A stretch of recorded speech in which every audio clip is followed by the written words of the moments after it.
Breaking news at this hour. We are on the scene tonight of a house fire in Yorktown Heights. News 12's Jade Nash just got to the scene. Jade, what can you tell us so far? That's right. We are just arriving here in Yorktown Heights, where a massive operation behind me is underway to control the emergency. I'm going to step out of the shot right now so you can see what firefighters are dealing with here. Smoke is still coming out of the top of this structure, and there's an overwhelming smell of smoke right that we noticed as soon as we walked in. We counted at least 7 fire trucks here, noticing that there's responders from both Mahopac and Yorktown Heights.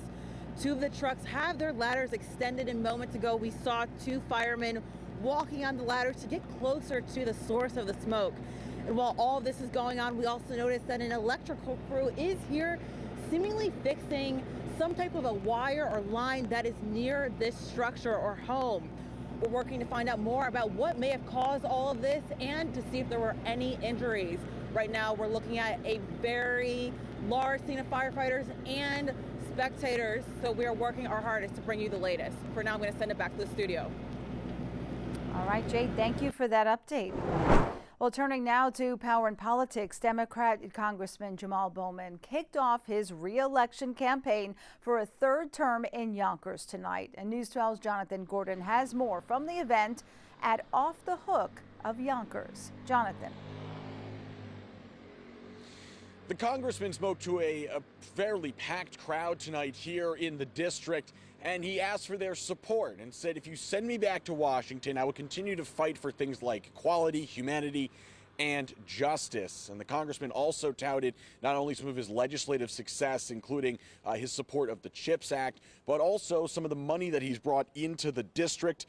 Really, what we are looking at here after tonight's rally is that this has officially kicked off what is expected to be one of the most closely watched and largest funded congressional races anywhere in the country. The congressman said if he is sent back to Washington for a 3rd term, that he will continue to fight against the establishment. If we weren't doing the right thing, if we weren't fighting for justice, if we weren't fighting for freedom and humanity and equality and our children, they would not be coming after us. We reached out to one of his opponents, Westchester County Executive George Latimer. The campaign there did not want to comment on tonight's campaign announcement for Congressman Jamal Bowman. We will have a bigger look at this race tonight on the news at 10. For now, we're in Yonkers. We'll send it back to you. We look forward to it. Thank you, Jonathan. Well, tonight a vigil was held for 15-year-old Sabrina Villagomez of Nanuet. The teenage girl was killed in a tragic crash over the weekend. A car she was traveling in struck an unoccupied truck in Hunts Point. She was pronounced dead on the way to the hospital Sunday morning. Tonight's vigil was held at Ramapo High School. 17-year-old Alaya Torres remains hospitalized. No word on her condition. Meanwhile, funeral arrangements have now been announced for Villagomez. Wake services will be held tomorrow from 4 to 9 at Sniffen Sagala Funeral Home in Spring Valley.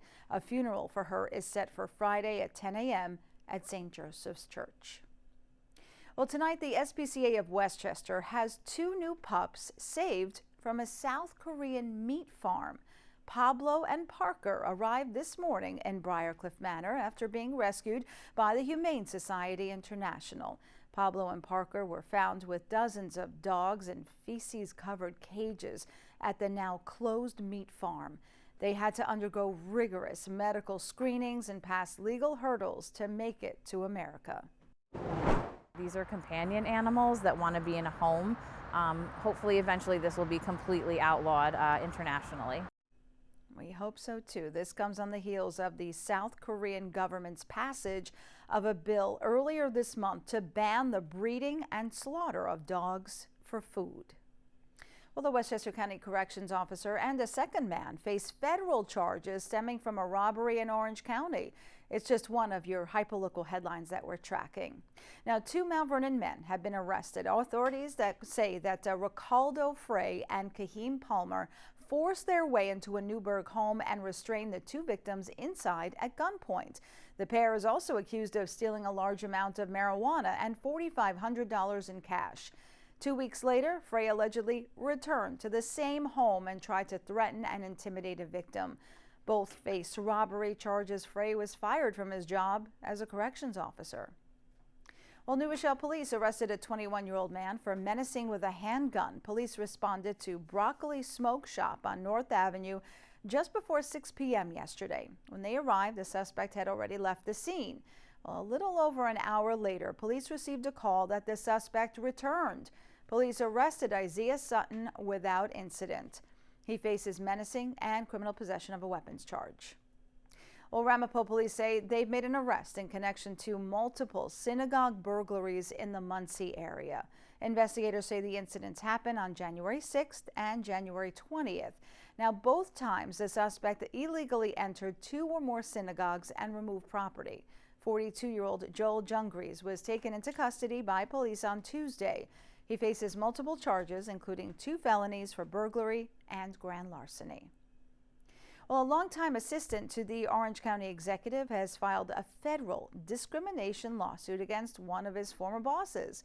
The lawsuit was filed by Justin Rodriguez against Deputy County Executive Harry Poore. Now, it accuses the official of making inappropriate remarks about Rodriguez's Jewish and Latino heritage. It also claims Rodriguez filed a workplace complaint that ended in Poore being removed as his direct supervisor. We reached out to Poore and Rodriguez's attorney for comment, but didn't hear back.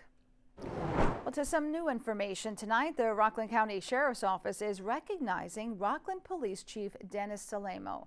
Salemo received the New York State Sheriff's Institute's prestigious Civil Officer of the Year Award. Congratulations to him. And the town of Clarkstown is recognizing the latest graduates from the Clarkstown Police Department Youth Academy. Supervisor George Homan, the town board, and Chief Wanamaker presented certificates to the graduates before last night's town board meeting. The 10-week Youth Police Academy program familiarizes students with the training and education police officers receive during their police academy. In the state of our schools now, 2 high school seniors from Westchester were just named finalists in this year's Regeneron Science Talent Search.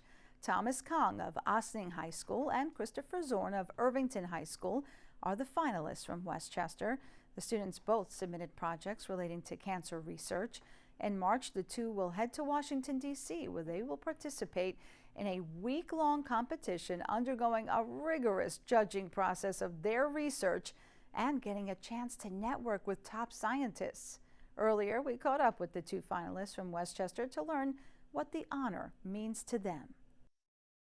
Yeah, so the news just broke today. I'm just super excited to be a finalist. You know, the community that it gets, the alumni network that I'm now in, and now that I'm a finalist, all like the leading scientists in the world that I'm going to be able to interact with. The top 10 winners of the talent search will be announced at an awards ceremony during finals week, and the prizes for those winners range between $40,000 and $250,000. Good luck to everyone involved. Good for them. All right, now let's turn for a look outside, and Chrissy Campana joins us now with all that we can expect overnight and into tomorrow.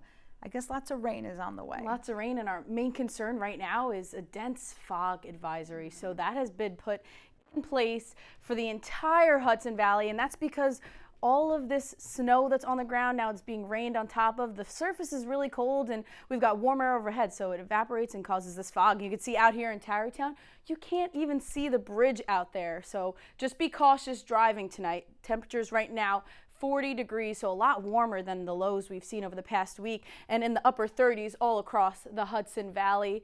And then as we head through the week, the rest of the week, 53 degrees, a high 53 degrees tomorrow, and dropping slowly, but well above average for us. And I'll have some more of those details and your 10-day coming up in just a few minutes. All right, thank you, Christy. Well, a new push to curb the spread of invasive species in New York State, where money is now being allocated in the Hudson Valley. Plus, winter weather has a larger impact than you may think, how it's now intensifying a national emergency blood shortage.